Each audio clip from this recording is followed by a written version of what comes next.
Here are 5 ways you can help combat stigma and discrimination as we fight against coronavirus COVID-19. 1. Educate your friends and family that COVID-19 is not specific to any race, nationality, or skin color. 2. Do not associate migrants with the virus. In many contexts, migrants are healthy and key players in nation building. 3. Remind others that discrimination may lead people to hide their symptoms rather than seek treatment. This puts everyone else at risk. 4. Be kind, considerate, and helpful to others in these difficult times. 5. If you know anyone experiencing symptoms, encourage them to dial 1025 for free.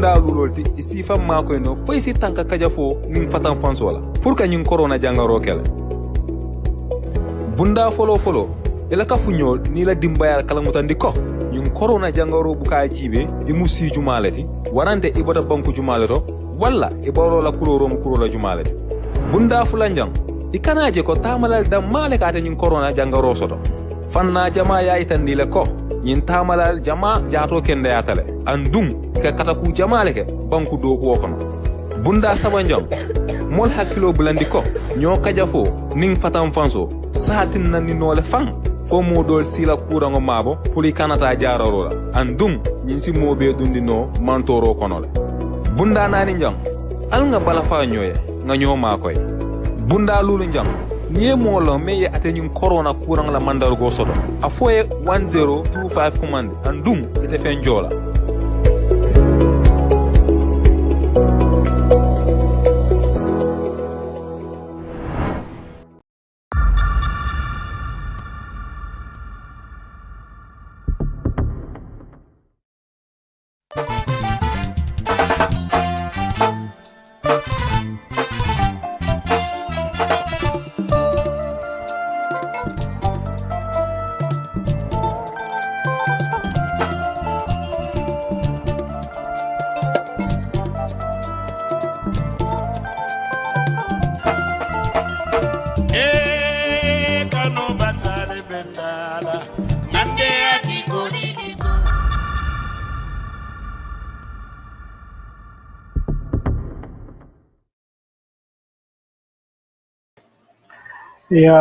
Assalamu alaikum wa rahmatullahi ta'ala barakatuh. Gunjur Online TV viewers, welcome to another episode of Straight Talk with Sulayman Ben Suwareh. As you know, always Gambia, there is no dull moment. Only past 3 years, but much more past month or so. We shall discuss police brutality against our citizens. Gorgin Boop have been dominating the news beginning of the week. Then we have a bombshell of DP testing positive, and also Senegalese going back to their country and also coming back in. Ben, welcome. Good afternoon, Ahmad. I hope you can hear me. I can hear you loud and clear. Just you, as usual, give a brief introduction to new Gunjur TV online viewers. Then we'll proceed from there. As usual, I will give a brief update about COVID-19. Then I will start my conversation with Ben. Thank you. Thank you, Ahmad. Good afternoon, and good afternoon, viewers. It's me, Sulayman Ben Suwareh, in Birmingham, originally from Bakamko.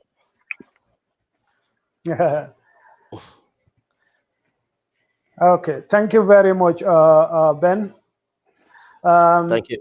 Yes, guys, welcome to another edition of Daily COVID-19 Update and Sector with Ben Suwareh.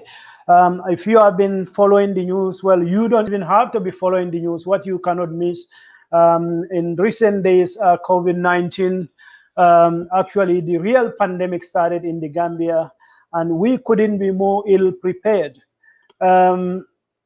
We probably use all our bullets before the pandemic even start, because I think our politicians think this is a joke, it's an opportunity to make few bucks, and by the time you know, our vice president is infected. So just a brief reminder, since this pandemic started in December 2019, 17,327,023 people got infected, and out of that, 672,838 dead. Number of people who recovered from the virus is 10,821,787. Number of people in mild condition stands at 5,765,942. That include no asymptomatic patients who are not showing any sign of symptom, but they are capable of transmitting this virus to others. And 66,456 people are in serious or critical condition as a result of COVID-19 infections. So I'm going to give you the top 10 most affected countries. But before that, number of COVID-19 cases past 24 hours. 149,245 people were diagnosed with COVID-19 past 24 hours alone across the world, and 3,270 new deaths. America recorded 29,322 new cases and 632 deaths. Brazil recorded 11,247 new cases, 195 deaths. India, which is by far now leading the world, recorded 54,000. This is a new daily record for India. 54,708 new cases were recorded in India and 780 deaths. And Russia recorded 5,509 new cases and 129. South Africa, which is now in the top 10, top 5 most affected country, their figures for the past 24 hours are not yet in. But Mexico recorded 5,752. So now I'm going to give you numbers for the countries which are very, very, very close to the Gambia. And as long as those numbers are there, we are not far from the woods yet. Past 48 hours, Ivory Coast recorded 408 new cases. Senegal 142, and their total number so far stand at 10,106 people. Guinea-Conakry registered 59 new cases, and their total number stand at 7,242.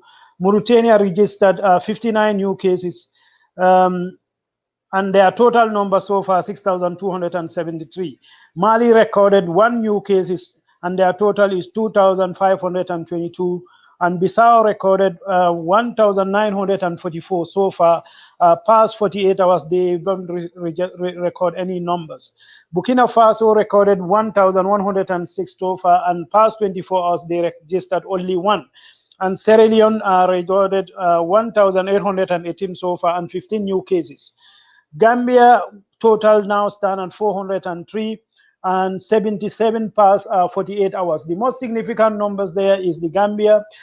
Senegal, yeah, they might look bigger, but the Senegal number have been stabilized for the past 2 months, and Ivory Coast is coming down. Mauritania also drastically, and Mali definitely almost over it, and Burkina Faso and Sierra Leone. But Gambia is going in the opposite direction, which is very, very worrying. And the latest victim is our vice president. So we will talk about this in future. Well, we go. I will go back to Ben. Ben, as usual, there are no dull moment in our country, and as usual to our viewers, this program supposed to come might be in 30 minutes time, but Ben have other scheduled, so we have to come 30 minutes early. We are sorry about that, but we'll try to cram in as much as possible in these 30 minutes. Ben, you were aware of Gorgimbu once again. Gorgimbu of all people from from May 2001, and he's still causing havoc. And also we have the numbers with COVID-19 and how our healthcare facility is struggling to settle. And we have issue with Bob Keita, the rape case, which I personally have an experience past summer, and I know how difficult it is for the victim to even establish their case, most more to successfully prosecute somebody. So we'll start with anti-crime and Gorgimbu. Do you think Gorgimbu should be in the anti-crime? When do you in fact think we should have anti-crime in the first place? Thank you very much, Ahmad, for giving me the opportunity again. And as I've said earlier, Gorgumbu is not the problem. Gorgumbu is part of the problem. Okay. The problem is leadership. Ahmad, we cannot inherit the same institutions that empowered a dictatorship and expect those institutions to survive in a democracy. It's complete a contradiction to have a unit within the police force called an anti-crime unit. We already have the serious crime unit. We already have the criminal investigation unit, and they are fighting crime. Why do we have a special unit called anti-crime? We have a leadership problem, and that's from the executive level, the president, and to the oversight responsibility. The Minister of Interior, he's contaminated, he's compromised. Yeah, And, then just to interject, as you mentioned, we have all these security apparatus, and then we have anti-crime. But do you know that we have a coastal patrol unit as well? Yes, I'm coming to that. I'm coming to that. All right. Yeah. Okay. Now, we have a problem. The Inspector General of Police, the Minister of Interior, used to be the former Inspector General of Police. You cannot bring about change by getting the same people or elevating the same people in positions and expect change. A change have to be change of mindset. People that will bring in new cultures and new behaviors. And the people that are supposed to be tasked a job, they should be fit for purpose. They should be people that are qualified to do the job. But we know that all these other people just happen to be where they are because of it was a dictatorship. If it was a proper institution been run in a democracy, they would not have been IGs or ministers because they don't have the capacity to occupy those offices. And if you have them there now, you have a problem. Let's come down to the physical evidence now. As you said, we have coastal patrol. What's the coastal patrol is? You see, the dictatorship lack legitimacy. If you lack legitimacy, you do everything to sustain yourself. In a democracy, your legitimacy is the support of the people. Once you have the support of the people, you don't need all the security apparatus because of the people put you there and the people can take you out. Then the security apparatus cannot take you out. But the Yahya Jammeh heavily invested in security and brought in different mechanisms and different units in order to complicate matters so that it would be difficult to hold him accountable. But he created all these enterprises, in fact, to empower the law enforcement in order for them to have a stake in the country. This is something people should understand. You don't reduce the serious crime unit, reduce the criminal investigation unit, and brought something called anti-crime is useless. The police itself, as an institution, is an anti-crime institution. If you need any specific unit to deal with anything, it can be embedded in one of the existing units. It can be embedded. But the coastal patrol and all these things, what do you need all this for? Because of the country is completely in chaos. But if you manage that, now people would be misleading, thinking, oh, the anti-crime is fighting crime. No, they are creating more crimes. What they're doing is they're picking on the weak. Ahmad, if it's anti-crime unit was meant to fight crime, have they ever prosecuted a high crime, a crime involving the importation of cocaine? Have they ever prosecuted money laundering? Have they ever prosecuted corruption? These are the major crimes. The crimes they're picking on are minor crimes. Yes, they might inflict on us, which is measure on us. But in this, if you measure it in national crime index, it's a minor crime. It's burglary, it's robbery, which is a serious crime, but compared to others, it's a minor crime. And if we understand that crime need to be managed, in fighting crime, you need to manage crime. What do? They are only confusing issues. You cannot have an entity like that. I'll give you an example. You cannot militarize police and have a impact. Brazil have tried it. America have tried it. Did they improve anything? Not really. Policing is by consent. Policing is by management. You have to have the intelligence to fight crime. But they don't have it. You want to tell me an important institution like the anti-crime, if you haven't created an important institution, you have a man like Golden Bob to head that unit. The guy doesn't have the intelligence to even run himself. How do you expect that thing to be effective? People will be satisfied because few. And you see, we should be very careful. Arresting people, maltreating them, sending to prison is not solving the crime. Crime is part of criminal justice system. We have to have a comprehensive approach to criminal justice system. Until from where we avoid the crime to when we detect the crime, when we deal with the crime, how do we deal with the crime through the justice system, and what is the outcome of that? We have to make sure that when these people are taken to prisons or when they are huddled, they are treated with dignity, and so that when they come out and they are rehabilitated, so that when they come out, they will not be even more worse than they were. But what is happening here is you pick a minor, someone that's still immobile. The time they get out of the criminal justice system, they become people that will break in and enter a house. You pick someone from breaking and entering a house without someone being in the house. The time they come out, they have graduated from the prisons because of the way they've been handled there. They become hardened criminals, and they will come out, and there will be people that will break a house where the occupant of the house is there, and they were ready to kill that person because that's the level they are. Is this fighting crime? You don't fight crime through militarization. You fight crime through intelligence, through psychology, through resources being put in the right place. You need a comprehensive approach. What the dictator did was not fighting crime.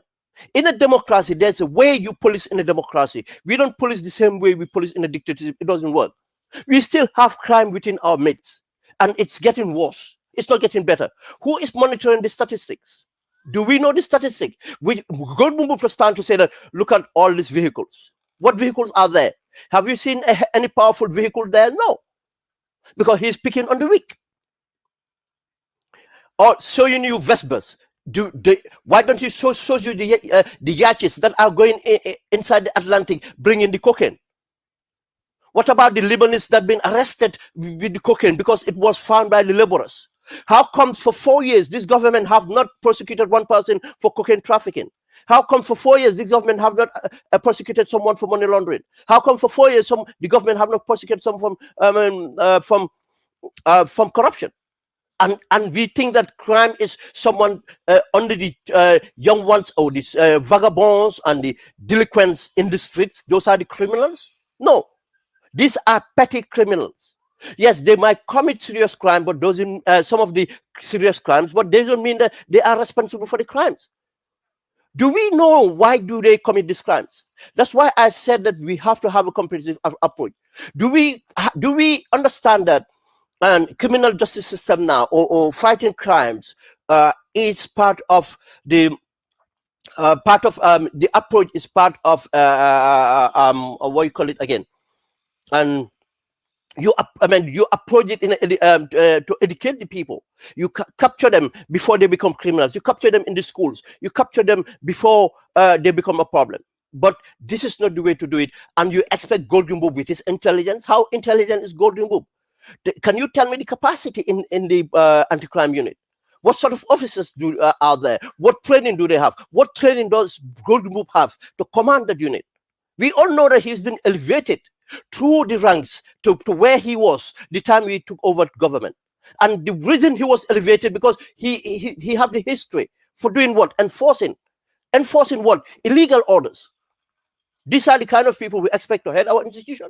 And for Gambians to turn out to say that we need Golden Move there or we need the anti-crime.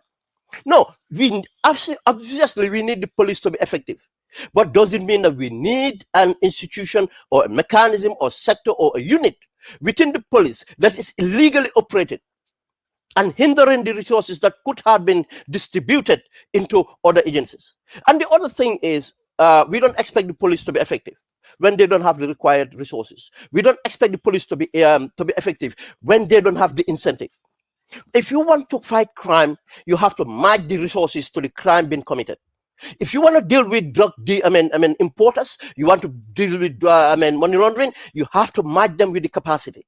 You have to have the officers who constantly understand what accounting, to understand how the money walk around. You have to have the people that have the intelligence to match this thing. They need the equipment to listen to conversation. They need a lot of other things to do, but not bunch of hooligans been put together. For that reason, that's what they are. And to release them out, to the public. And what they do, in fact, they do racketeering. Racketeering means that they protect the people who can afford to pay for protection. And they go for the weak and they exhibit those weak people as the people who are criminals. The crimes are committed by sophisticated people, and we need a sophisticated unit that will be able to do this. And that sophisticated unit need to be incentivized so that they can not be easily corrupt. All those people standing out there at the anti-crime unit telling you that they are fighting crime, they are partaking in crime. They are arresting and releasing some people. They are pounding, seizing people's exhibits and not presented. Have Golden Book shows you any drugs been exhibited? Exhibits of any hard drugs? No. We even understand that when there's exhibits of money involved, that case will not go to court. What they do is to take the exhibit of the money, and the criminal is settled. For that case, because of at least he's not going to prison, he's left out there to go and hustle again. We know that some of the small criminals in the streets are not going to the courts because of what? If they have a good iPhone or a little bit of money, they can pay for their freedom and they'll be released into the streets again. We have seen this in many countries. Even in developed countries, United Kingdom, we used to have what we call this flying squad, part of the police. But it did not solve this issue. The flying squad become even one of the most corrupt institutions, units within the police. They have to be abolished. Now, what we have is SOCA. SOCA is the anti-crime agency, which is blended with the internal intelligence and very sophisticated. And mostly what they go for is the financial recovery, and they go for the money. And through that, they get to the other forms of crime. These are the things we should look for. Right now, Gambia, another crime which is not reported. Recently, Trust Bank have been, I don't know whether they recovered it or not, but this group managed to get to Trust Bank and wired some of the money out of Trust Bank. Are the police equipped to monitor these things? Are the police equipped to apprehend these things? Not absolutely. Then what we are saying that, we are not saying that we don't need a crime fighting agency or unit within the police, but we need that to be done properly, not on the setup of the dictatorship. We need a proper, we need people who are capable to run the Ministry of Interior. We need the people capable to be, run the police services. We have fine young gentlemen and women wearing the uniform today. We have fine gentlemen, young gentlemen, older gentlemen and women within the ranks of the police. All these people have the qualifications, they have the experience, and they are better mannered, and they needed support in order to take over that force and make it what it is. But we cannot expect to take people who are compromised. We have seen, how can you expect someone who come out on the TRRC and lied under oath? That should have been the end of Golden Book. We knew that he should have been even suspended before getting to the TRRC. But he was given the benefit of the doubt, came onto the TRRC and lied under oath. Why do we expect that person to tell the truth?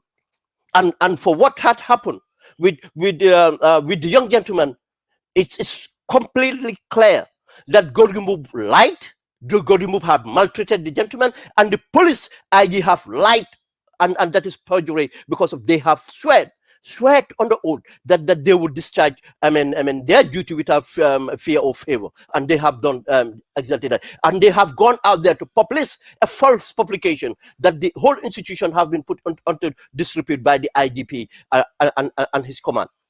That is the situation right now we have in the Gambia. I don't think, Gorgumbub or the institution itself should be tolerated. And if my party have come out to say that the anti-crime unit should be left in place, that shows his lack of, knowledge in the criminal justice system. And that, for him to try to use that to justify his records, that was totally wrong, and it doesn't improve anything. Thank you, Ahmad. Yeah, thank you very much. I'm coming back to this topic, but just to tell our commentators, greetings from Alai Sekan, Salcham, and Albert Mendy. Salcham, the public outright worked. He might be removed from heading the anti-crime units. I think, yeah, I can't agree more with you. I think it's going to be very, very difficult for Gorgibub again to come. So that's why we want all of you to add your voice to wherever is going, because that country just wrote is on autopilot mode. So we all have to come and be a leader to save our country. If not, we are in a rude alerts if we don't know where we will end up. So Ben, you conclude we don't actually need anti-crime units. All what we need is a capacitated police force and efficient. Yeah. Then, let me give an example. Let me give an example, Ahmed. The serious crime unit, the serious crime unit is already in existence. Now, why can't we put capacity under the serious crime unit? And because obviously crime is not going out there to fight it physically. There's a component of that. Now, if I happen to know that this area needed to be dealt with, there's a way you go about that. But the most important part is whether you have the right intelligence. The other part, what do you do to prevent it? You see, policing now is so advanced, and most of it could have been avoided. Or to be sustainable, it's what we call neighborhood policing, where we have the relationship been built between community and the police, and for the community to take part in policing themselves. Policing is by consent. It's by consent, and by doing that, we will fight crime in a more effective way. And we should understand too, some of these criminals are victims themselves. We need a public health approach to fighting crime. Because remember, some of these perpetrators of crime are young people, and we all know what happened throughout these years. Some of these people drop out from school. If we capture these people in schools to make sure they haven't dropped out in school, do you think that they will become criminals? What is more cost effective, that we avoid people becoming criminal, or taking people in the streets when they are petty criminal, putting them in prison? It's been proven in the United Kingdom here. It costs more to put someone in a prison for a year than taking them to Eton. Eton is one of the most elitist schools in this country as a boarding. In America, it's the same thing. It costs more to take someone into prison for a year than taking them to university. Which one should we take? Why can't we invest more? This is the problem you have in a country where the Ministry of Youth and Sports is the less fine. The budget allocated to the Ministry of Youth and Sports is quite a pitiful amount, and most part of that budget is spent on per diem, on traveling. How can we have in this day and age the anagram for the Ministry of Youth and Sports was in the First Republic, and the dictatorship maintained it, and this government maintains it? Why can't we have the why can't we have the sports and culture run by councils?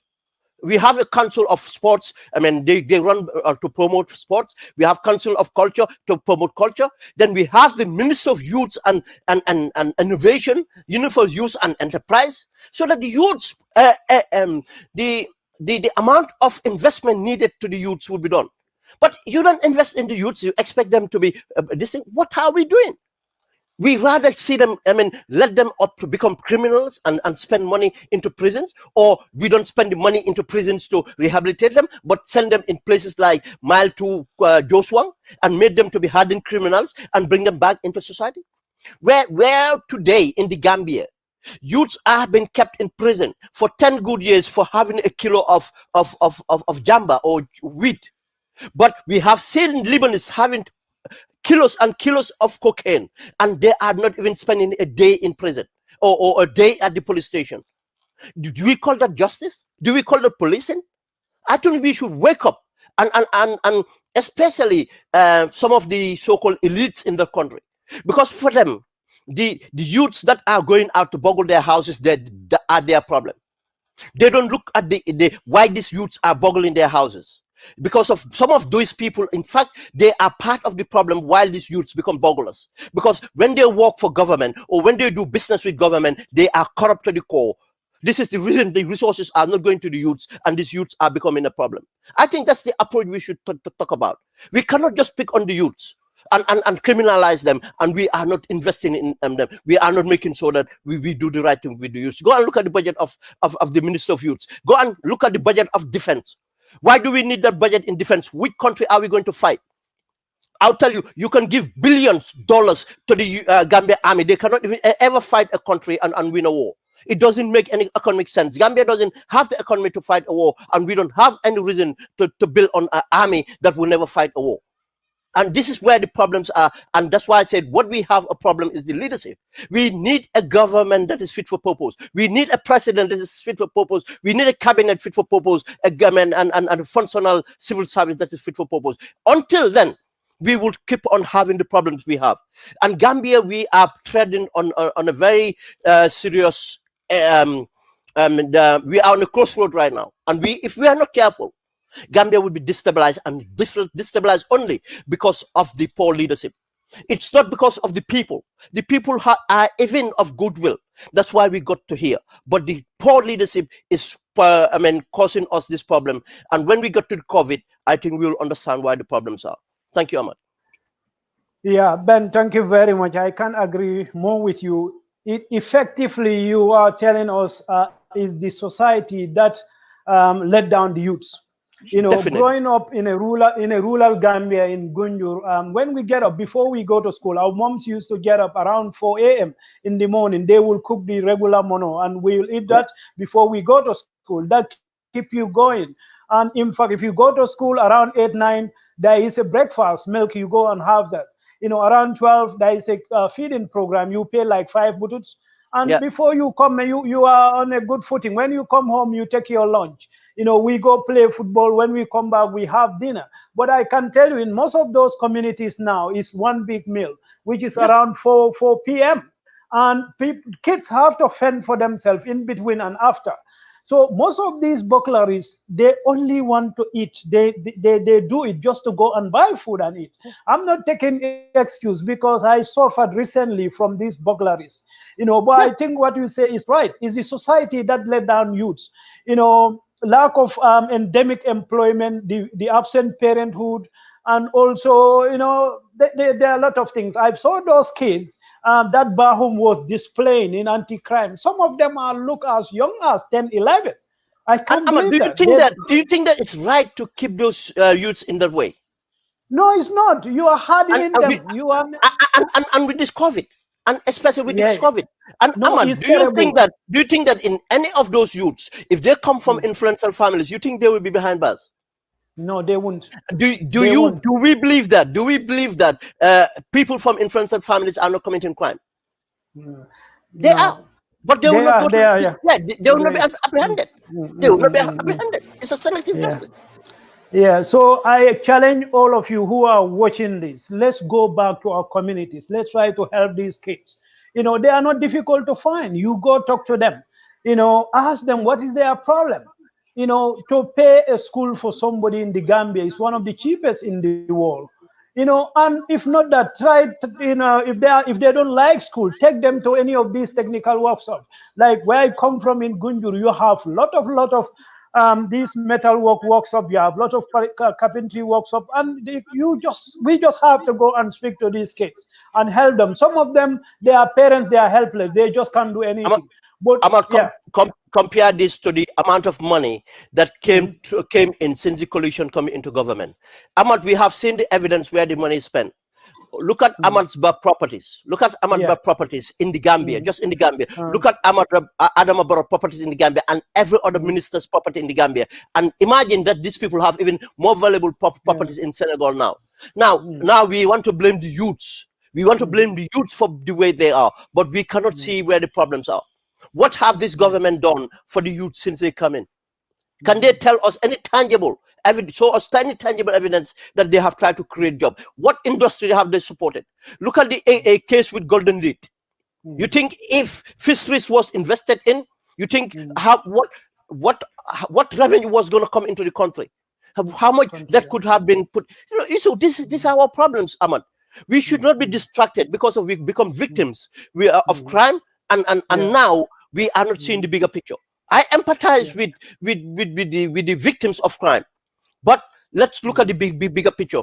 The youths are not our problem. The leadership is our problem. I think we need to put structure into this. Yeah, and when we say also anti-crime, we don't mean anti-burglary. The Ministry of Health came to the Parliament and speak openly about open corruption in his ministry. Yeah. In your country where you are, they will ask the minister to come and explain his statement to the police. Then that will, trigger an investigation. But what happened? Either from the Parliament or the police, but the minister is left to hang out to dry. Yeah. And we have seen the implication, which take us to our next topic, which is COVID.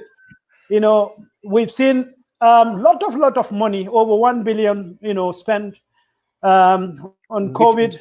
Within a month. We know, we are not ready. As recent cases can tell you.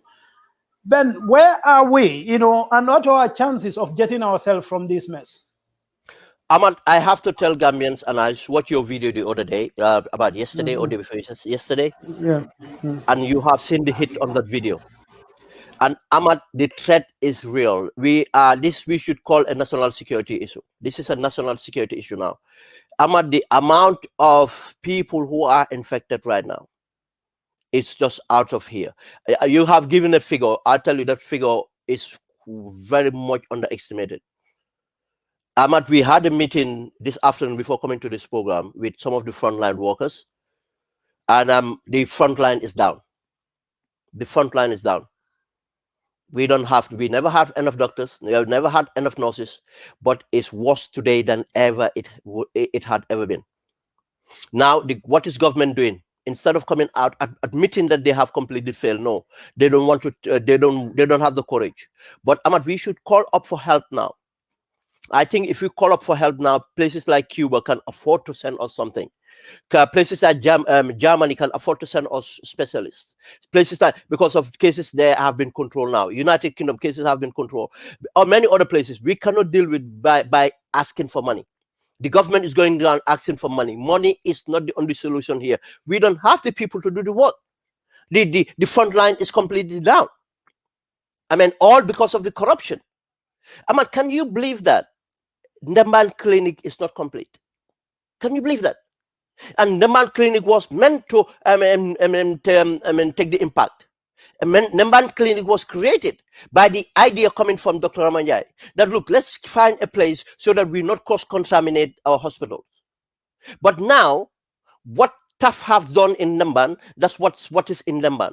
The rest of the project is still standing. Because of what? Corruption. Where have the money gone? Ahmad, apart from them and RVTH, you know about this.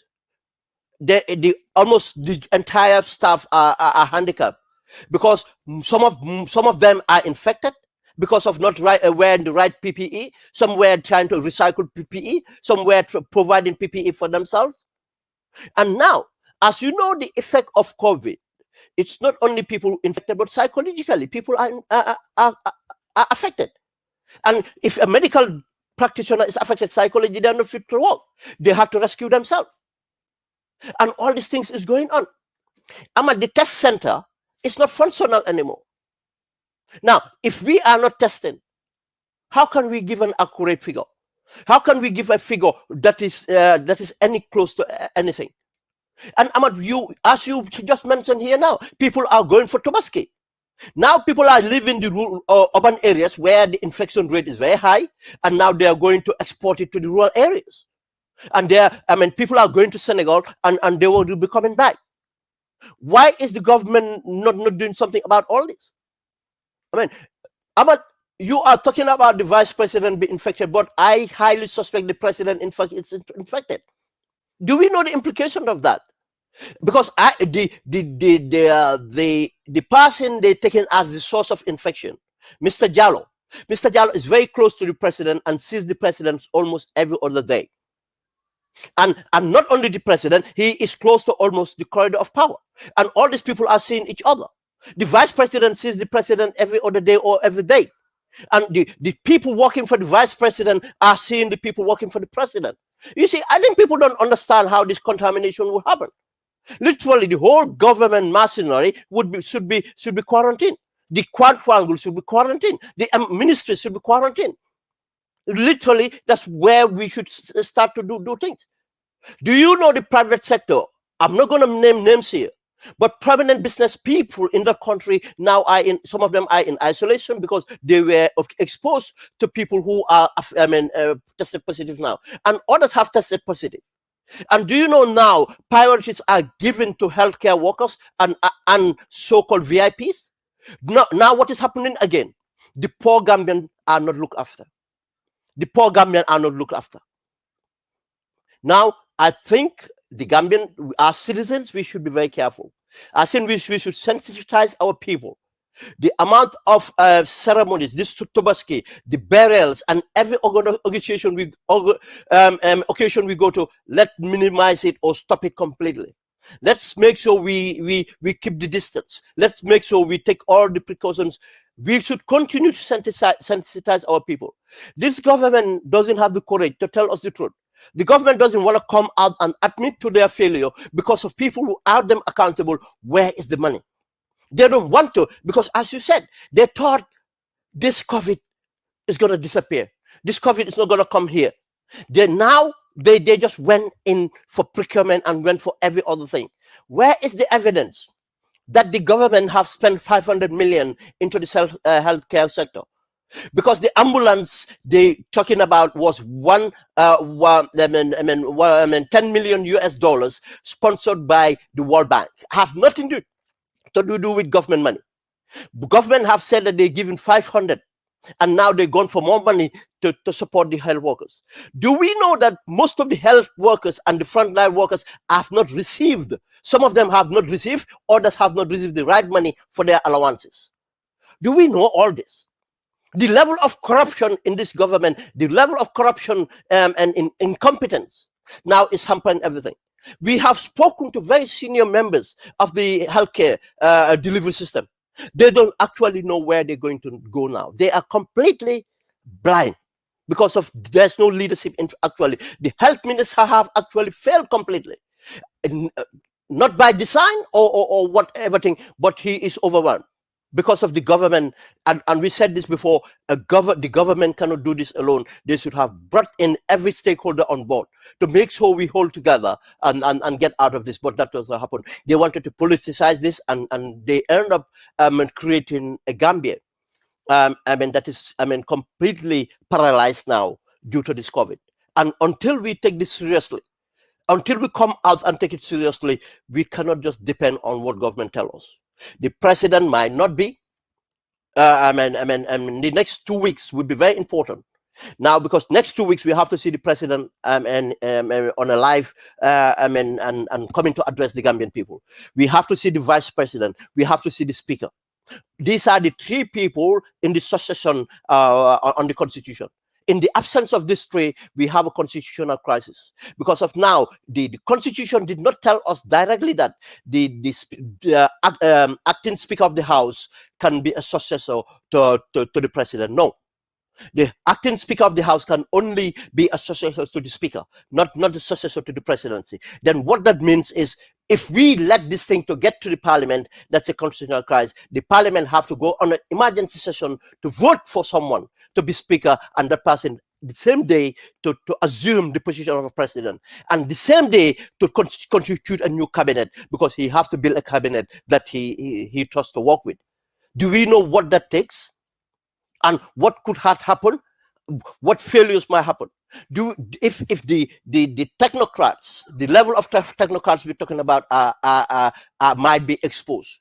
If they are exposed and it worst case scenario happen that they are contaminated. Some of them are engineers for NAWIC. Some of them might be the senior management for NAWIC. Some of them might be the senior management. Some of them are already senior management for the hospital health delivery system. Some of them might be senior members of the senior ministry technicians for finance. Some of them might be senior technicians for central bank, and other institutions.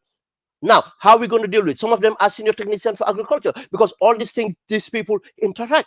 We are all family. We are all one. And this government machinery, because we have never built our technology, I mean the communication networks to able to withstand in emergency, that we can keep our distance and do government business.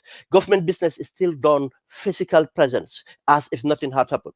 This is the failure of this government. They come up for 3 years. Gamtel is getting worse because of Gamtel is seen as a cash cow. Even the cow have already fallen down. Now they are eating the carcass of the cow. This is where we are, and they don't care. Everything they don't care is just to make wealth for themselves. But we have find ourselves where we are now. Gambia, we should take this very seriously today. We should have taken it yesterday, but now today it's an extra emergency measures we should put in place. Ask ourselves what we do.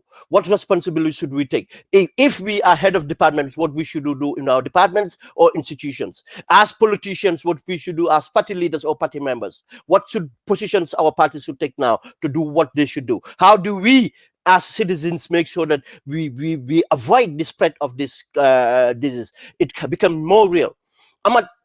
It's sad that the Gambian youths, which should be one of the most sophisticated youths now, are in fact very complacent. In this case of last weekend, some of them went to party, and now there are a lot of youths are walking around and carrying this thing, because the virus does not show that much in youths, but doesn't mean that it's not affecting them.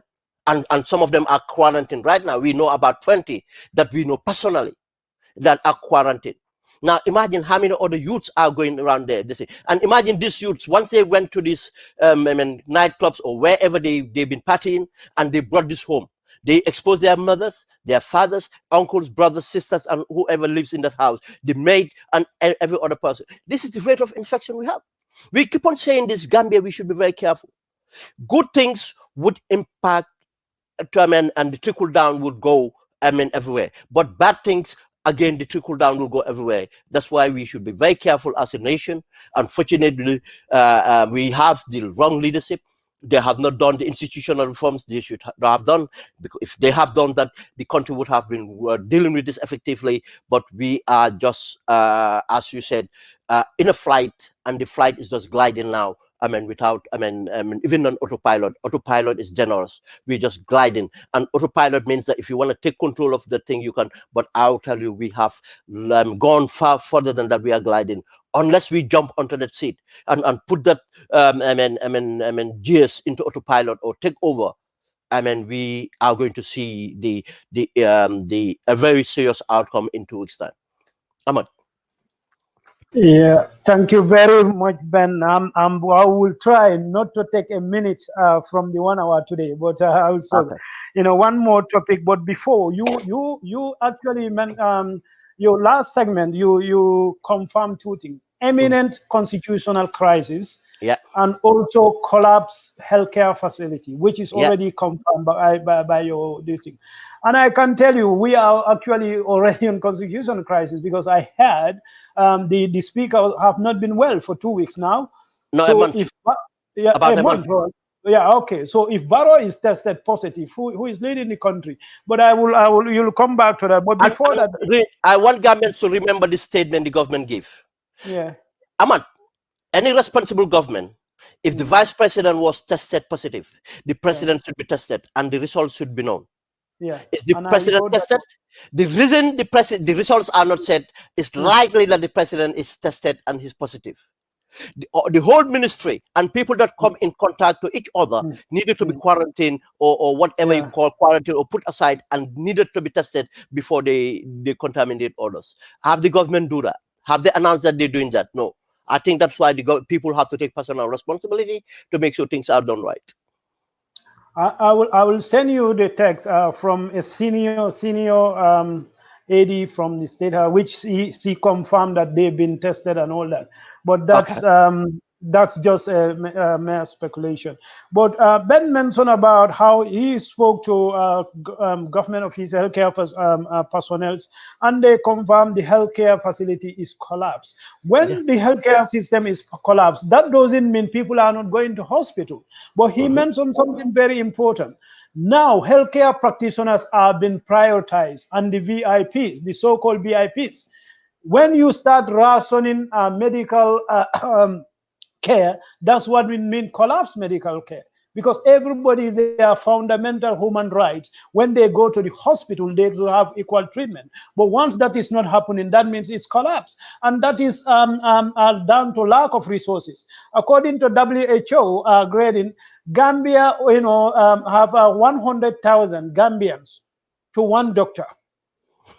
That is like we have only 20 at a time when they are all working, only 20 doctor to one to the entire population.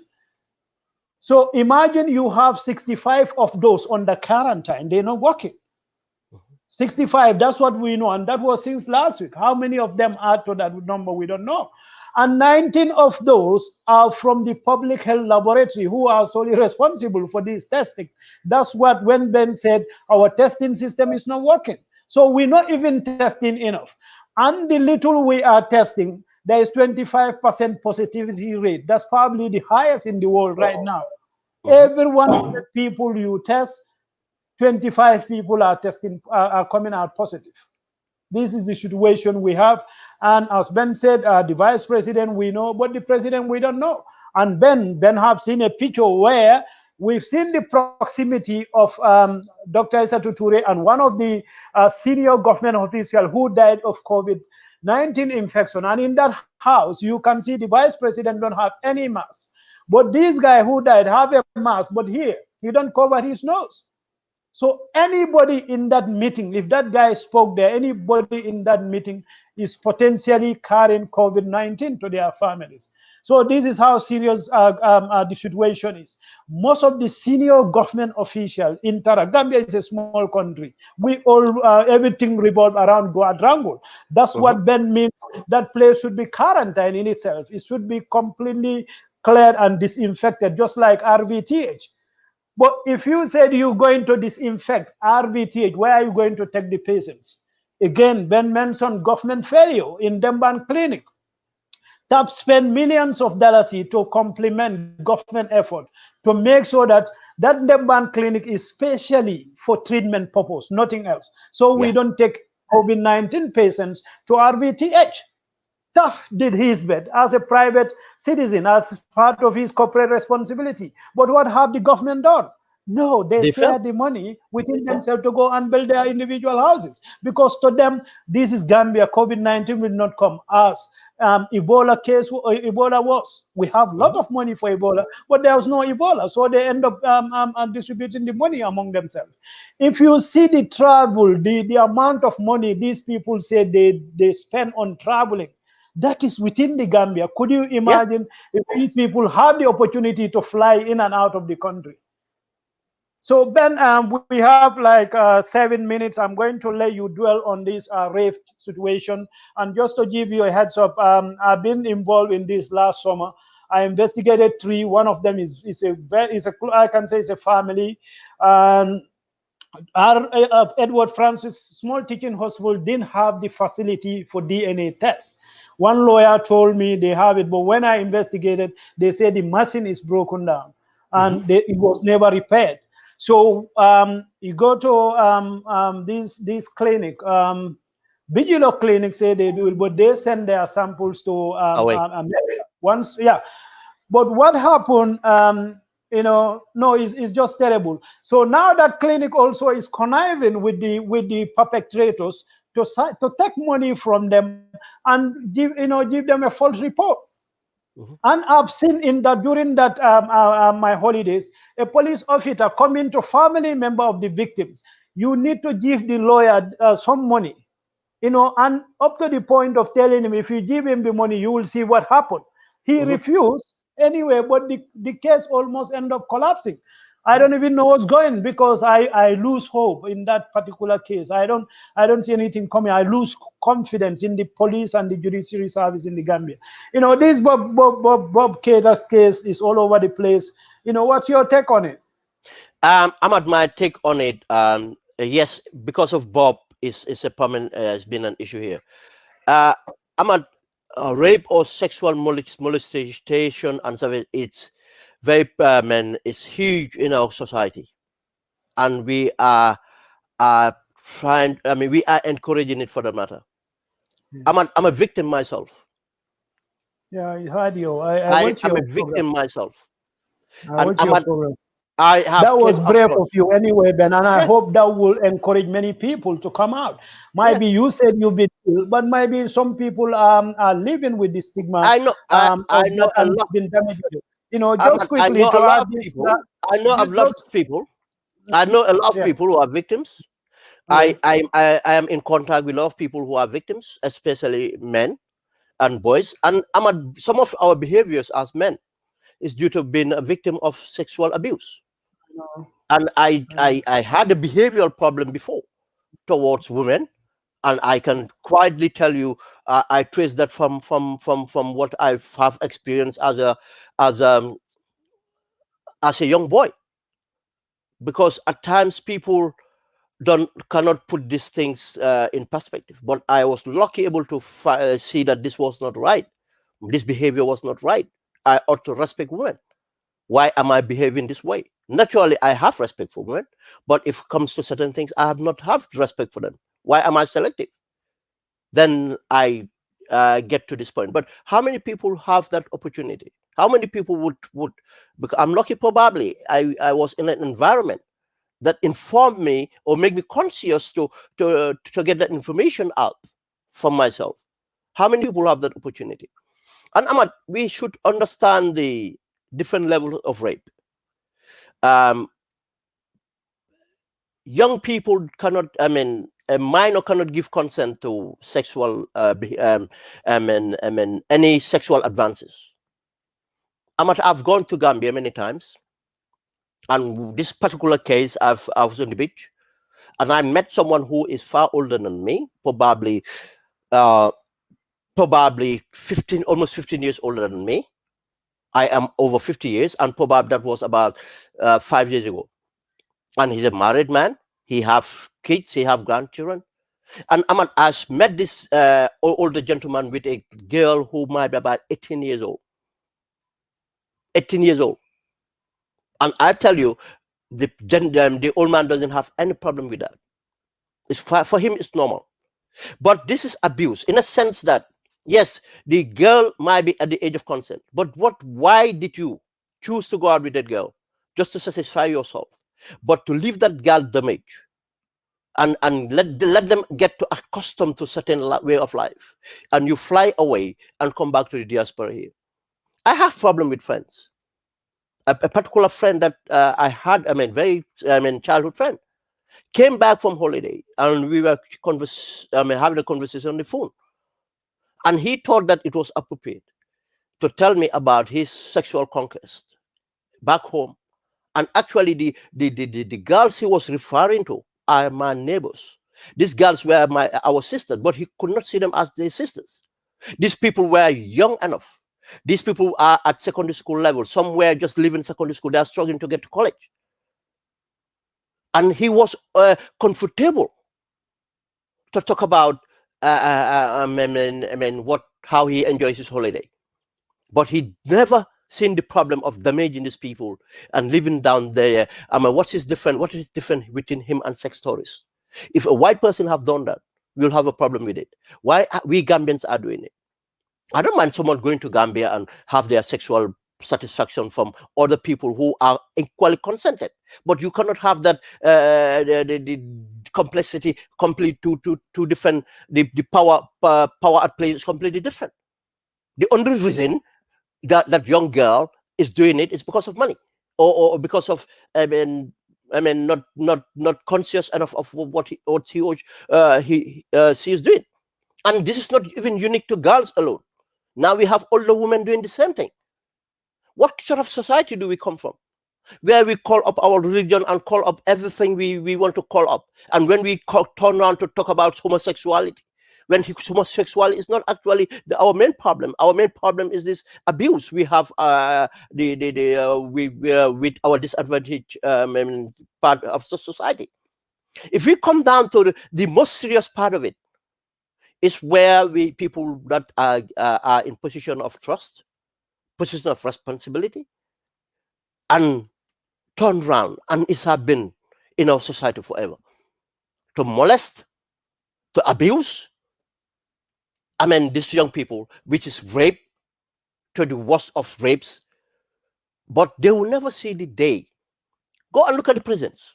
Whether you see any response, so-called influential or from influential family in prisons for any of these acts. No. Who would you find there? Again, the young ones. The young ones from from poor households. We cannot fight. We cannot have a society like that. The case of Bob I had about a year ago. And for this case to get here, we have to understand what the justice system is.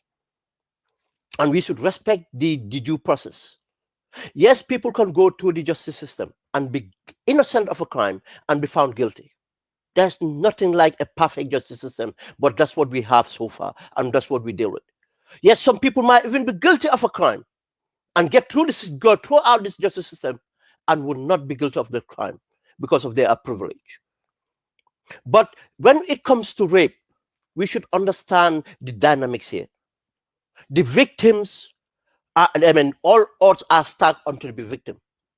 A 15-year-old or under 15-year-old girl would not just jump to look at a respectable householder and turn around to accuse them of rape when they have never touched them. I think the benefit of the doubt should be given to the criminal justice system to process it. And for that time when it came out, it was the same time the case of Melvin was out. Yes, we have seen the same people who have been attacking Melvin or holding Melvin accountable. But today they are retracting and become friend of Melvin because they are conflicted, because they are friend of Bob Ketter. Now these people become apologists to rape. Who is looking after the rape victims? Who are the ones representing rape victims? It's even a shame when we see women siding with people accused of rape. And when we come to rape, this so-called is an allegation. We have to give a degree of doubt to the victim, not the person accused. And if it was only rape by consulting, likely where a consent can be, a consent cannot be here. Then we should know then that a child cannot be devilish just to turn around to say a respectable adult, a household that have been taking care of them, and turn around to say, actually, he did this to me, whilst they did not do that. And for an influential person like Bob, if he could not stop the case to get to where it is today, there might be, there's merit to the case. Whether they will be found guilty or not is up to the trial. I think if we are to support Bob, we should support Bob to have the courage to stay and go through the criminal justice system. And if he is actually guilty of what he has been accused of, he could make it easier for the victim not to even testify in court, but to admit to the crime. If he is innocent, let him have the courage and go through the criminal justice system. And the friends and family of Bob, let them support him on that. But not to come out to try to victimize the victim even more. And remember, the victim is not standing alone. The victim is part of victims. the victim part of victim. If we are not supporters of the single victim we have now, what will happen to other people? You think they will come out? Do we think that any other person will come out that they are victims? Boys, girls will come out that they're victims because they know. Especially the perpetrators of this crime will just be emboldened, knowing that, look, nothing will come out of it. And they will turn around and tell the victims that Dara du Figena, Sumara Kamanda Mam Halis, Dara du Figena.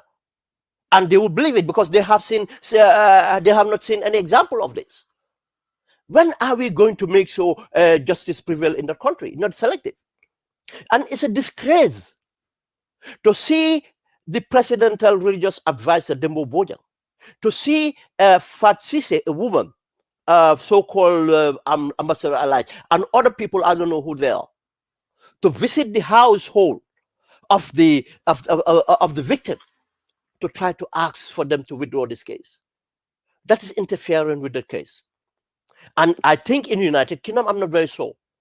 And it comes a time even the victims cannot withdraw a criminal case of this magnitude of sexual violence or rape or any other form. It's the state that have an interest here, not only the victim. Whether the victim want to pursue it or not, I think once the crown prosecution establish merit to prosecute, they will go to prosecute it. And the Gambia, it's a sad that if we are influential or privileged, this is how we behave. And we stand with our friends and family who are privileged, and we abandon the weak and the disadvantaged. What sort of society is this? And it's the same society that will be calling for, homosexual to be, beheaded.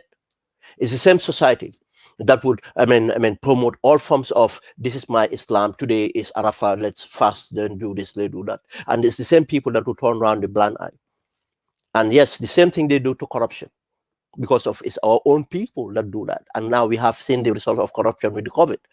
It's the same people, that will stand up and defend our people when they, take part in abuse of their office and their position and authority.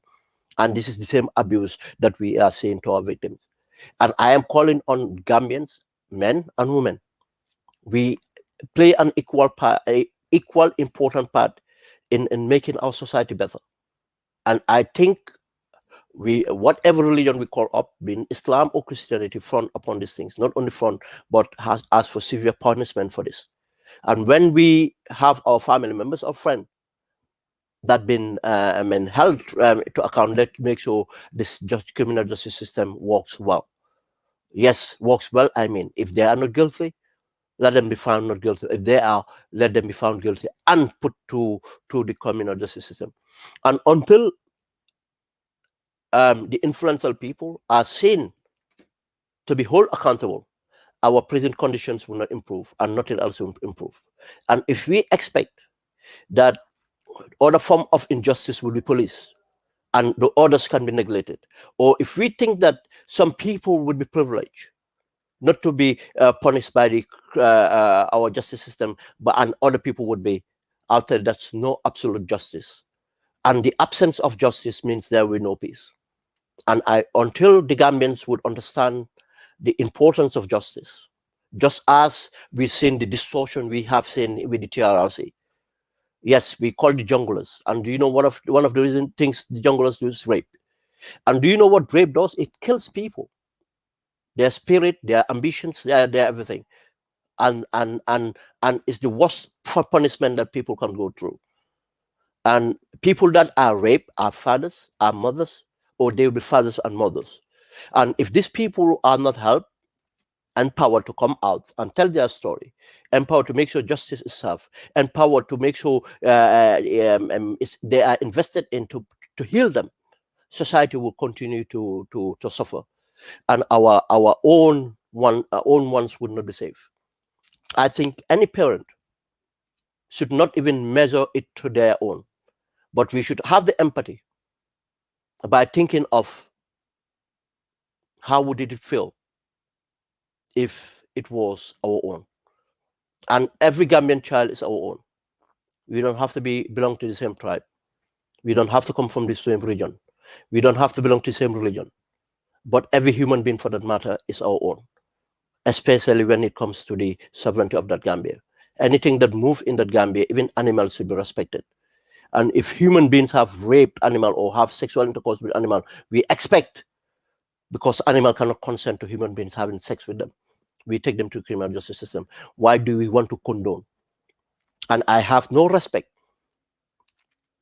for anyone that will stand in solidarity with someone who is accused of rape rather than support them the right way to support. I am not saying that don't support your friend or family, but it's not to the point of coming out to say that you are standing in solidarity in the open, which means that you are trying to intimidate the victim and or victims for that matter, because of when you intimidate one victim, you are intimidating other victims. I think what you can do is behind the scenes, tell truth to power, tell truth to family, tell truth to friend, and deal with that right. If you believe that your friend is not responsible for that crime, support them through the system. Make sure they have their sanity. It's quite difficult to be accused of something you have not committed. And that person would need support psychologically, and for them to be able to withstand what comes out of it. Yes, it cannot be equal. We cannot expect the protection, and it's impossible, and it's important in the case of rape that the perpetrator or the person accused is named. It's part of the process that helps. In most cases, people that have committed these crimes did not only commit that crime on one, but have been doing it habitually. And that's why it's important for them to be named. And yes, people that ask, saying that why the young girl was not named, minors, even if they're criminals or they commit a crime, minors are protected. And that's according to law, international and domestic law. And especially if they are victims, especially of sexual nature. We all know this stigmatization of this sort of issues, sex and women. And I hope we be conscious of this and withdraw every issue that will intimidate these victims from social media. And if we can think about things again and go back and support our friend in another way. Ahmed. Yeah, thank you very much, Ben. I have to apologize. We are 12 minutes behind schedule. Yeah, so I'm going to stop this here. But before that, I want to thank Ben once again, for your brilliant analysis of events of the past week. There is no way we can cram that even two hours. It's not possible. But just to reiterate what Ben just said, I think rape is one of the most underreported criminal activities in our communities. And one thing significant came out of that Ibrahima Mane's interview with Kerfatu, the guy who was brutalized by Gorgimbub. He said while he was in the cell, contemplating how he was going to get out under pain, a lady turned up. He was in the cell. A lady turned up to report a rape case. And the police started mocking him. They were laughing at the lady, telling maybe she was enjoying it. At some point he was in the cell, but you can feel the lady started withdrawing. She feel embarrassed. She was not forthcoming again with the complaint. And this is a commonplace, like the case I mentioned, I alluded to when we begin this program. It went to a certain extent. I have to call a senior police officer and report. And what he did was he took the case completely out of the C4 police and took it to Yundum, because they were compromised from the word go, by these rapists. Coming back to COVID, I said earlier at the beginning of the pandemic, I make a kitschy statement that corruption will kill more people in the Gambia than COVID. Yeah. And that's what is happening. All this breaking down healthcare system is all down to corruption. So while we continue to hold this corrupt government to account, I appeal to my fellow citizens to please protect ourselves. Let's continue to wash our hand with plenty of soap for at least 40 seconds anytime we go into our houses. And also, if there is no soap, you have alcohol-based hand rub. It's everywhere. It's also as effective. And let us maintain hygienic respiratory hygiene all time. Don't just spit everywhere. If you're going to sneeze, cover your nose with this. These are still relevant. And also, let us try to stay at our homes at all time, most of the time, unless if we have to go out. If you have to go out, make sure you have your face mask. And also, if you are in public space, please try to maintain physical distancing at all times. If it is not possible, but at least your face mask should be on. If we can all observe that, we will break down the chain of infections. The president, they might be corrupt, we can blame them, but they will not come to our individual houses and tell us to do. These are individual responsibilities. That doesn't mean we shouldn't hold this government to account to do the right thing. And I task everybody who is watching this video now to please go and tell this information to 5 other people or whatever number you can. Yeah. So it can just through. I stole this from Ben. I think it was a brilliant advice. So Lamin S. Jani asked Ben, does it mean that the speaker was on sick leave? That's one of the questions. Yes, the speaker is, I've seen a letter. Actually, the speaker written to the House to say that she was not well. And interesting thing is she's staying at home for treatment. And that tells us all that, that probably the risk of contamination, she doesn't want to go to the hospital, but she's staying at home. And Sal Cham is saying, that's true. We should, I think he's talking about the sex offenders, that they should be put on the sex offenders list. Equipped enough. And also, this is a good news. We have to admit that what COVID does is these senior government officials, now they cannot go outside to seek treatment. They have to use the depopulated health facilities we have in the country. So this should be a reminder to all of them. Then with that, you can make a final statement, and we'll close. Ahmed, do you know a serious thing is happening right now, and people are not aware? The Chinese government sent 8 PPEs. Yes. But the Minister of External Affairs took the PPE and handed over to the First Lady. On what? Now the First Lady is looking for an occasion to take this and showcase this as has politicization. Why would anything be handed over to the First Lady? Is he an institution or what? Why not send it straight to the health this where it's needed? When we had this meeting today, the gentleman said, look, they'll tell you that yes, it's available for it's only this box, and you go to the store, there's nothing actually there. Now, when is the whole First Lady gonna bring out these things out? Is he gonna wait till the quarantine finishes? Because she should be quarantined as well, or isolated as well. When is it gonna come out? Up to today, those PEP are not been delivered to the healthcare frontline workers. Now, because of they want a political capital from this. We have seen the evidence of this government trying to politicize this, from the distribution of rice to the to going on political, for this public order act. Everything is just completely out of hand. That's where I have to end is we have to take our individual responsibilities here. We don't have a government to take care of us. I think the only way we can live through this is to educate ourselves and educate our people. And the initiative Ahmad is talking about is Know 5, Educate 5, and to influence the number 5. What it means that minimum of 5 people, you talk to them, get to them to understand the severity of issues. I tell you, yes, need to tell them the severity of issues. We might be we might think that we are away. We are more people on the ground are more concerned. I'll tell you, still people are not taking this seriously in the ground, Ahmed. People still are debating whether it is happening or not. I have people trying to politicize this First Lady illness, the The vice president illness. So no, she's not ill. They're doing it because Friday is not a good day for presidents. I mean, when you pray on a Friday, that's why they don't want the president to go and pray. I mean, this is silly. Let's not politicize this. It's a fact.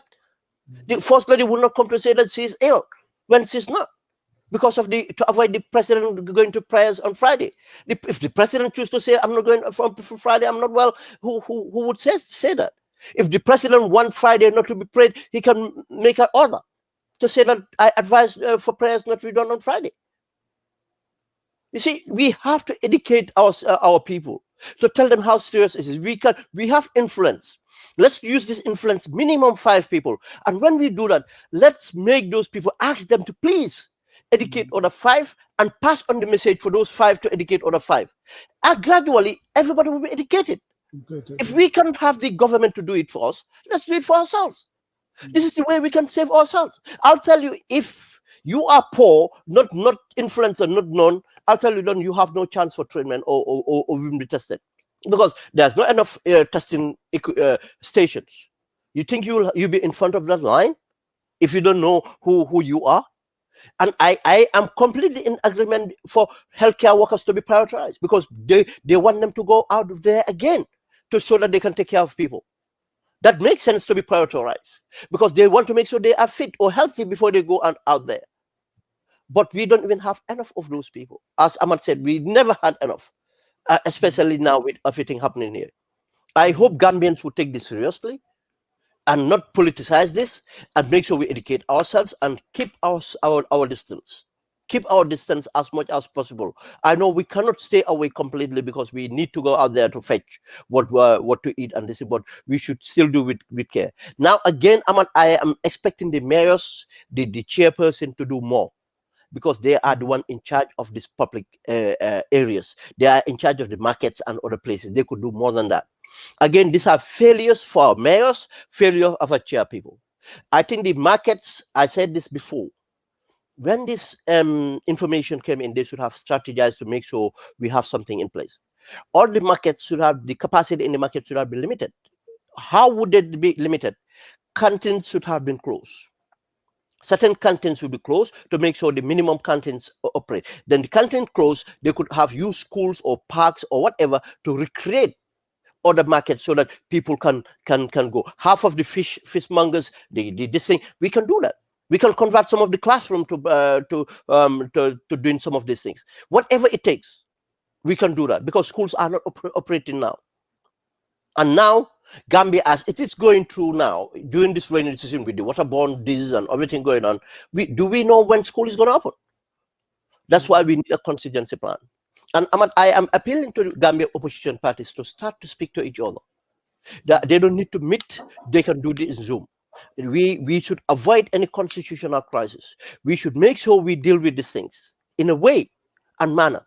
And they should be responsible and part of. If government did not invite them, they should invite themselves. And they can only be effective inviting themselves if they come together. Today, if UDP want to impose themselves, they say, look at the UDP. They're trying to impose themselves. If Peter Ice want to do that, hey, look at Khalifa. He always want to show that he's the smartest. If Mama Kande want to do it, hey, you see, he thinks he have money. We know that. But if all of them come together and agree on an approach, the government don't have a choice because of their command. Then the opposition will be commanding the will of the people and come to table and invite government on the table and say, look, this is past politicizing. Now we have to sit here and strategize how we're going to deal with this. This is what we expect from opposition parties to be an alternative. They should not wait for government. I am again appealing to civil society, and we are doing our part, Ahmad. That's why we're holding these meetings. We are trying to get every sector of civil society to come together to support our healthcare workers. Ahmad, without our healthcare workers, they are the backbone of the emergency. If you don't have them, we are finished. And the government is not taking care of these healthcare workers, or they don't take them seriously. The only way we can make that assure that or guarantee that is when civil society comes and stand together. All sectors of civil society stand and with the healthcare workers, and the Gambian people will see that and that will force the politicians and force the government. And these are the three sectors of government we have. We have the private sector, the public sector, and the civil society. In this way would happen. The private sector is handicapped right now, Ahmad. They are scared to their brains because most of the senior partners, and they all interact, have been exposed. I'm not saying they are infected. They are exposed because they go to the GIPSA. I think the GIPSA is closed down or is quarantined. They go to GIPSA, they meet staff of GIPSA, and not only that, they meet government officers, partners. These are their partners. Now, and some of them are family or friends. After work, they meet together. You see, because people were taking it very, very casually, thinking that, it's only people you don't know you have to be careful of. But people you don't know where they've been. They are not your family. They are not living in the same household. You see, these are all education that needed to be listening. All the education was wash your hand, use alcohol gel. Even the level of distancing was not explained for even the educated people to understand and pass it on. And sensitization is very important here. And I again appeal to the opposition. In this time, it's not part of politics, but I think you can use this opportunity, in fact, to keep your members intact together by doing what? Go out there, get out the information that you need to be sensitized and send it out there. I think every opposition party today should have information that they can share with their platforms. Now, if you go and educate your people about the healthcare and let the forums be dominated by about the care, how we do this, how we do that, you are helping the general population. If GDC does that, UDP does that, PDIS does that, all the major parties doing this because they all have their platforms and WhatsApp group. The entire Gambian population will be sensitized if government is not doing it right. That's why I said we should be an alternative. We should not only think of politics or the politicking as calling up against in Barrow, but we should have initiative in our political party leadership in order to infuse this. And when we do that, we have responsible party members. And they would say, and Ahmad, this should be an opportunity to Gambians to say, the COVID came in, the COVID have not recognized a Mandinka from a Fula from a Jola from a Sarohlo or anything. It's affecting all of us. The COVID came in, he's not recognizing woman on a man, a youth or an old man, an imam or a bishop. It's not recognizing a businessman or officer or the wealthy man or the poor man. This tells you how vulnerable we all are. And Gambia, the impact in Gambia, if it's good, if you create 10 millionaires in the Gambia today, Gambia would have a sustainable economy. If you create one criminal in the Gambia, Gambia have a problem.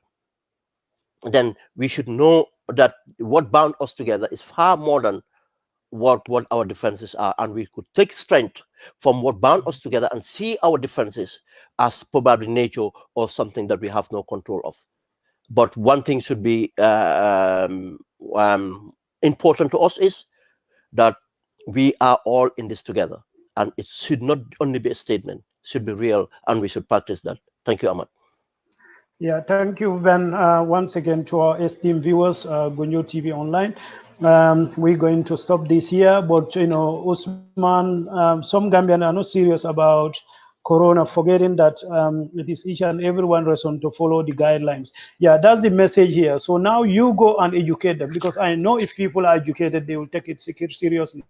But let me tell this to Gambians: if this pandemic cannot unite us, we will never unite again, because this is one of the most common enemy anywhere in the world.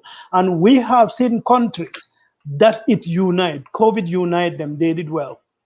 America, with all their might, they've been divided over COVID, and that's why they cannot do anything against this. With all their might, lack of leadership. You go to Brazil, they can never agree on this, and that's why they are the most important. That's leadership. So it doesn't matter how much money, how much resources, how much technologically advanced you are, if the leadership is not there, nothing works. So Gambia, we need to rectify this, and these trying times, we all have to step up and become a leader to save our country from complete chaos. Thank you all. Allah Barak. Thank you very much. Thank you.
nala